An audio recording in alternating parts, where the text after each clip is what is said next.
شايفين الفيديو جميل جدا جدا. اهم حاجه تصلوا على النبي عليه افضل الصلاه والسلام، وتحطوا اللايك بتاعكم فضلا وليس امرا. ولو اول مره تتفرج عليا جديد اتمنى تشترك في القناه عشان يوصلك كل جديد بنزله وهنزله ان شاء الله. والنهارده بقى يوم جميل جدا جدا. هنعمل طبعا بقى زي ما انتم شايفين الكفته اللي هي ايه كفته رز يا مريم. كفته رز. تمام. اسيبكم بقى كده شويه مع ماما، بقى لها شويه ما طلعتش بقى في فيديوهات، وانا اللي بطلع لكم لحد ما زهقتوا مني خالص. هي بقى اللي هتطلع لكم في فيديو النهارده بقى وهتتكلم معاكم كده كلمتين. طبعا النهارده اخر جمعه من شعبان، ربنا يتقبل مننا يا رب للناس اللي كانت بتصوم، وربنا يحقق كل اللي بتتمناه، اللهم امين يا رب العالمين، ويكبر بخاطركم جميعا. وبس. ازيكم يا حبايبي، يا صباح السعاده والهنا. ازيكم عاملين ايه؟ كل عام وانتم طيبين وبخير وبسلامه وبسعاده وبهنا وبصحه. اهم حاجه الصحه، ونكون كاملين مش ناقصين، انتوا ولادي وولاد المسلمين يا رب جميعا. اللهم امين يا رب العالمين. امين يا رب العالمين. امنوا ورايا يا حبايبي، لاجل احنا في ايام صعبه، وربنا يهونها علينا وربنا يسترها علينا كلنا. وعايزه اقول لكم كل عام وانتم طيبين وانت طيبة وبصحة وسعادة عشان يوم الثلاث عيد الأم.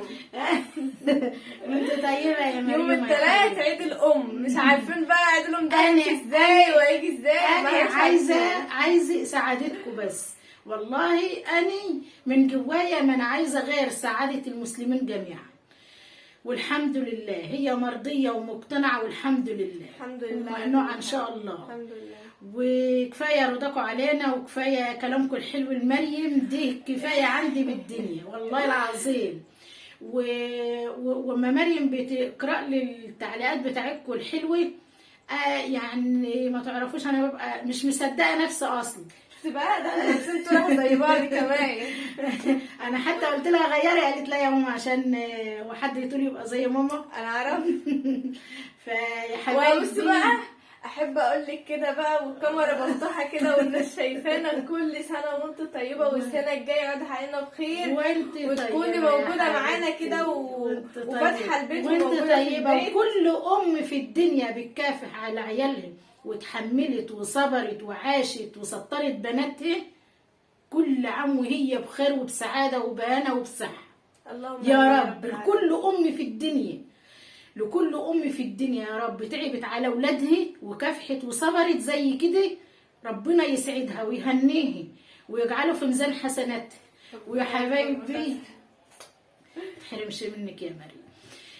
يلا بقى كده انا عايزاكم تدعوا لكل تعبان، اللهم امين يا رب، يشفي كل مريض. لان انا ليا ناس تعز عليا حبايبي، يعزوا عليا زي ولاده بالظبط، عارفاهم ومتاكده منهم.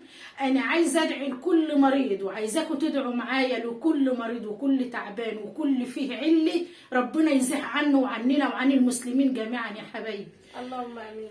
وربنا يستركم دنيا واخره، وما تحرم منكم ابدا، ودومكم في حياتنا، وكبر قنواتنا، ونعيش كده وتبقوا معانا واحنا نبقى معاكم ان شاء الله. ومعزتكم في قلبي من كومنتاتكم لمريم، واي كومنت سلبي انا بقول لمريم دي شيء فردي مش جماعي، انسيه وتوقيه وامسحيه واشطبيه واعتبري ما تقالش. كل حاجه فيها الحلو وفيها الوحش. فيا حبايبي ربنا يهون علينا الصعب كلنا، وربنا يفكها علينا وعلى أمة المسلمين جميعا يا رب. اللهم امين يا رب العالمين. وتعالوا بقى نخش على فيديونا الجميل ده. انا هعمل لكم كفتة رز زي ما كانت امي بتعمل بالظبط، زي ما كانت امي الف رحمة ونور عليه، يرحم امواتنا واموات المسلمين، يرحمك يما، يرحمك دنيا واخره، ويرحمك يما، ويجعل مثواك الجنة. وهي كافحت فاني بقول الف رحمة ونور عليك يما، وكل عام وانتي ربنا رحمك زي ما رحمتينا وسترتني، ربنا يرحمك. ربنا يرحمهم جميعا. وتعالى كل مريض وكل سنه وانتم طيبين. يا مريم حاسه ان انا خلاص الفيديو هيطول عليكم اكتر من كده. يا حبايبي تعالوا نخش بقى نعمل كفته رز حلوه كده، وربنا يروق علينا الحال. يلا بينا. اللهم صل وسلم وبارك على سيدنا محمد عليه افضل الصلاه والسلام. صلوا على النبي يا جماعه عشان اقول لكم بقى على المكونات بتاعه كفته الرز القمر اللي معانا دي. معلش بقى على المقدمه اللي طولت دي بس ما يهمش. بصوا بقى المكونات اللي معانا بتاعه كفته الرز اللي هنعملها في فيديو النهارده. اول حاجه كيلو رز بتنشف ومغسول غسله حلوه كده محترمه ومتنشف تمام.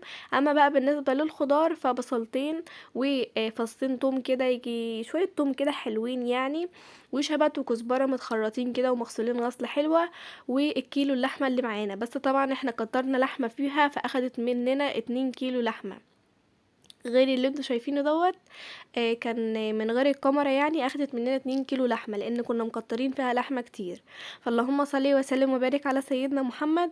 زي ما انتوا شايفين ماما هنا بقى طبعا كانت بتحط شويه من الخضار اللي هو الشبت والكزبره، وكانت بتحط البصل والثوم، وتحط طبق من قولوا معايا من الرز وحته من اللحمه المفرومه، وتفرم بقى في الكبه. طبعا احنا استخدمنا في الوقت دوت الكبة علشان تفرم معانا وتنجز معانا.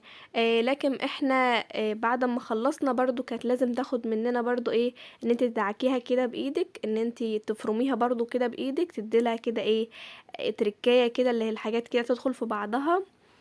ما اعتمدناش يعني بالكبة لوحدها. بعد ما ضربنا كده زي ما انتم شايفين الخضروات بقى طبعا بقى والرز والبصل والثوم والشبت والكزبره واللحمه المفرومه والحاجات دي، بعد ما ضربناهم في الكبه رجعنا برضو ايه دوسنا عليهم كده بايدينا. التركه بقى بتاعت الاخيره ديت، دوسنا كده عليهم بايدينا بحيث ان كل حاجه تدخل في بعضها.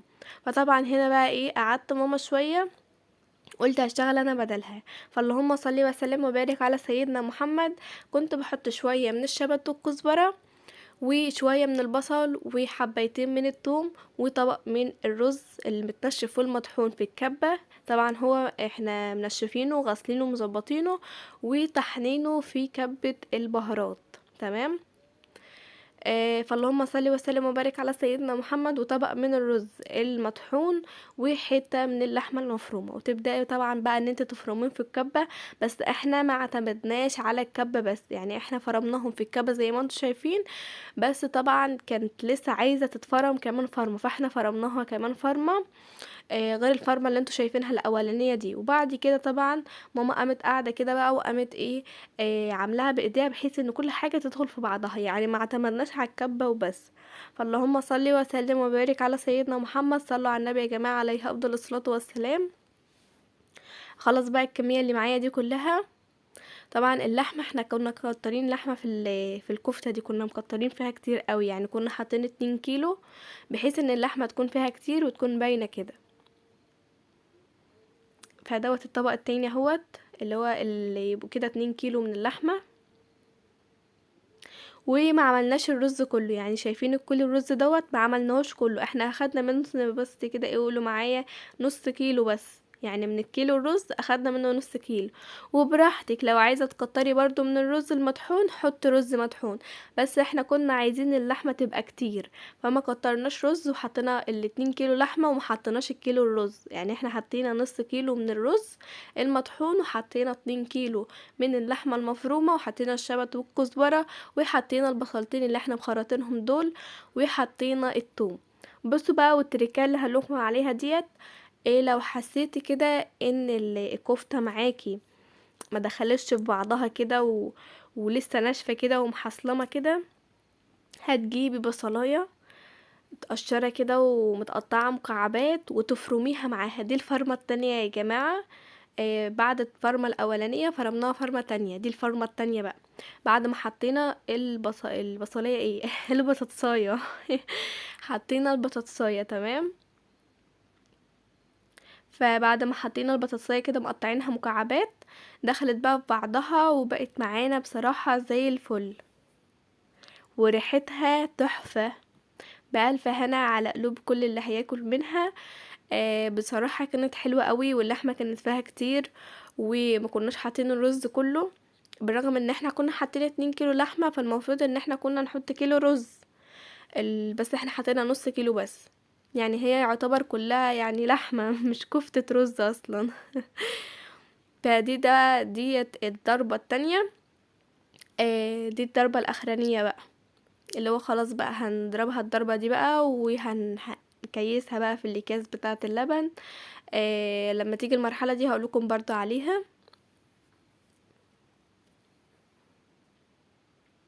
خلص بقى الكمية اللي معايا دي كلها، وماما هتبهرها. بصوا بقى البهارات، فلفل اسمر وكمون وملح والحاجات دي بقى الموجودة عندك، برضو البهارات بهريها بيها.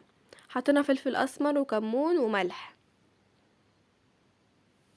وطبعا بقى بنعصجها. بعد ما بخلص الكمية دي كلها بعصجها بقى طبعا صوابع كده، وبتتحمر وبتتعمل ليها تسبيكة عادية خالص. هنا طبعا ماما بقى كانت عملت كده كمية حلوة كده، فكنت بوريها لكم. الطبق من دورين، وبسم الله ما شاء الله الصباع كان حلو وكان ريحته حلوة، وكان اللحمة اصلا واحنا كنا بنعصقها كانت باينة، يعني ما كناش مكترين رز، فاللحمة كانت باينة. وبرضو دي على حسب برضو مقدرتك، وعلى حسب برضو اختيارك. لو عايزة تكتري الرز برضو مفيش مشكلة، عايزة تحطي زي ما انا حطيت كده 2 كيلو لحمة وحطيت نص كيلو من الرز مفيش مشكلة برضو، بس احنا اللي كنا عايزين اللحمة تبقى فيها كتير. فهنا طبعا عملت معايا الثلاث اطباق دول. هي طبعا فرطت معايا الثلاث اطباق دول دورين، وهتعمل برضو قولوا معايا طبقين غير الثلاث اطباق دول. بسم الله ما شاء الله، يعني كانت كمية حلوة وكانت ريحتها تجنن، ويعني على الاقل عارفين احنا عاملين ايه وطبخين ايه وفيها ايه وحاطين ايه والكلام ده كله، يعني ضامنين. بصوا بقى كده ماما كانت جايبة طبق كده من الزيت، كانت بتحط ايه حتة كده على ايديها خفيفة كده من الزيت، وتقوم ايه معصجة كده بقى بالكفتة، بحيث ان هي ما تلزقش ويبقى فيه فواصل كده عشان ما تلزقش الصابع ما بين الصابع يعني وكده. هنا طبعا بقى كانت بتعمل الثلاث اطباق دول، هتكيسهم زي ما انتم شايفين الطبق دورين. طبعا بقى هنخلصهم ومش هنحمر، مش هنحمر في نفس اليوم ده، احنا هنحطهم بقى في الفريزر، وقت ما نحتاج هنطلع منهم على طول. ولو عايزة مثلا بعد ما تعصجي تحمري على طول وتطبخي مفيش اي مشكلة برضو. فاللهم صلي وسلم وبارك على سيدنا محمد. صلوا على النبي يا جماعة. اشوفكم بقى على فيديو جديد وروتين جديد ويوم جديد، واستودعكم في حفظ الرحمن، والسلام عليكم.